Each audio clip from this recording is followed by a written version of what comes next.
Before I tell you the story of David and Goliath, it's important to know a bit about this wonderful young man. David was a young shepherd boy when God chose him above all his bigger brothers to succeed King Saul as the king of Israel.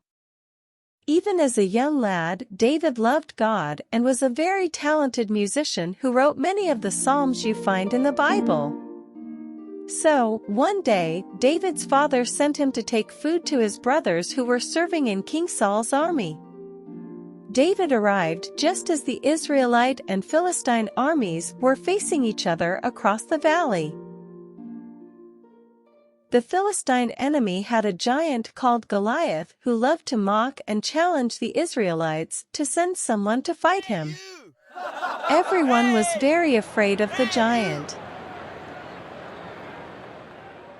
David was upset that the giant mocked God's army. David knew that God would help him, so he told King Saul that he would fight Goliath.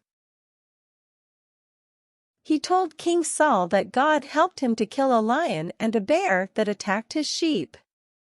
When Goliath saw David, he laughed because he wasn't big or strong enough to wear armor and use a sword like a real soldier.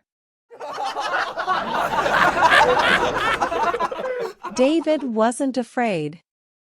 He picked up 5 stones from the stream and put one in his sling. Goliath saw that David was little more than a boy, and he cursed David by his gods and promised to feed him to the wild birds and animals. David replied that the Lord would defeat Goliath and his army.